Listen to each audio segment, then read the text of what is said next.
Sage Forsaken here. So, why does Spider-Man have a plane? Now, specifically, what I'm talking about are the multiple vehicles you see with superhero action figures, toys that are not from canon. So, of course, Spider-Man, Peter Parker in the comics nowadays, is a rich businessman. He might very well have a plane. However, Spider-Man, the web crawler from his teenage years, would never have had a plane. And um, even having a car or a motorcycle that looked with all the spider emblems on it would have been kind of crazy. Now, of course, there's some great things out there that deal with canon pieces of Marvel, uh, vehicles, things of that nature.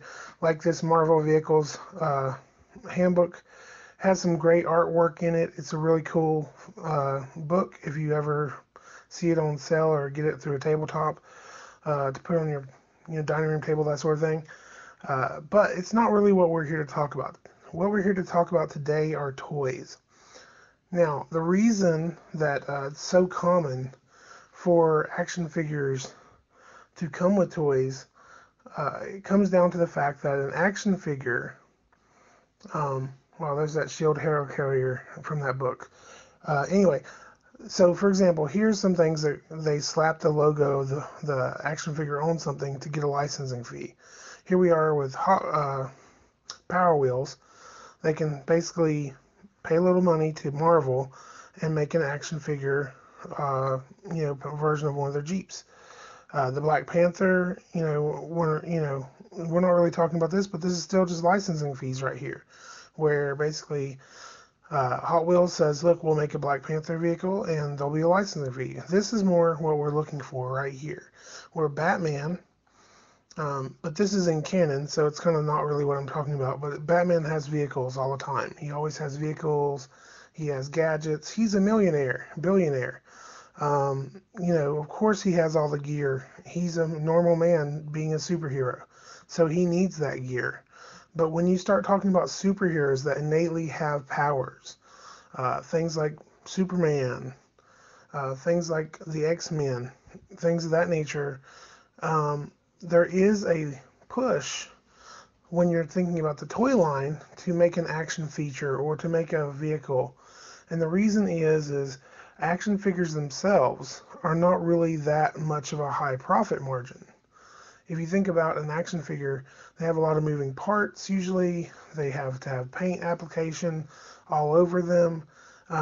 There's usually different things that would keep them from having, a cheap way to make those and make a lot of money on them. Whereas if you look at something like this is from one of the Black Panther toys that I really thought was cool because it reminded me of the Thundercats tank.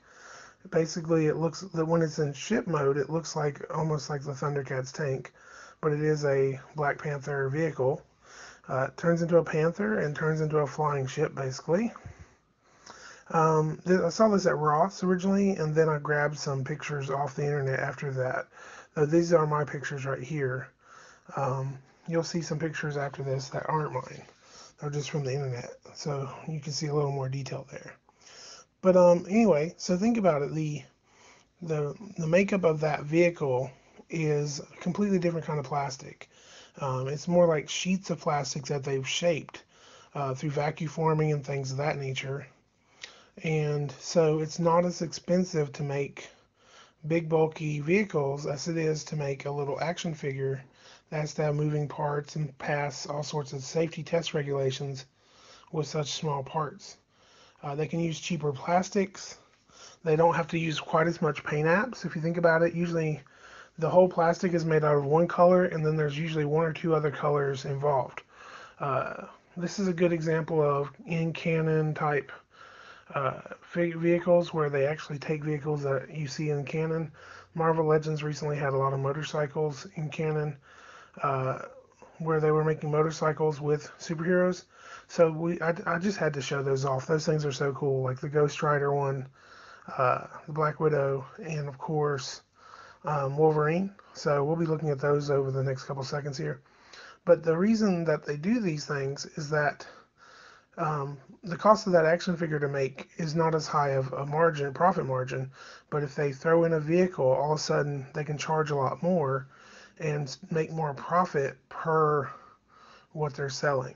Whereas if they sold that vehicle separately as just a random vehicle, it really wouldn't sell for that much. Think about the pickup trucks and motorcycles and stuff like that you see for sale that don't have action figures with them, how they really don't cost that much more than buying a figure with vehicle with an action figure in it. Um, so here's the Ghost Rider one. It has really cool translucent flame effects throughout. Now here's another vehicle that they call it a vehicle, but it's Rhino. It's a Rhino. And then of course we're going to go through a lot of quick ones here, like the Quinjets.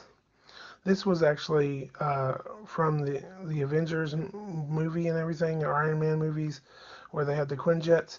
This vehicle actually had multiple lineups, and it originally was going to be a G.I. Joe vehicle, but G.I. Joe just became unpopular enough not to make it. The Imaginext line of figures always have vehicles, and if you look back, the in-canon stuff like the Blackbird from the X-Men cartoon, or even the mini Blackbird here, they're basically saying, look, we need to sell a vehicle to make this figure worthwhile. Or it's kind of like, we can sell this vehicle and we can make a lot more money than profit margin than we could have with that jet. So that's why you see so many vehicles with action figures. What's crazy is the Spider-Man ones. Like, look how, we're going to go through a few pictures here. Spider-Man has all sorts of stuff. Everything in the world that they could possibly throw a Spider-Man or Spider decal or Spider emblem on, they did, which is so funny because he has a secret identity through much of the cartoon and comics.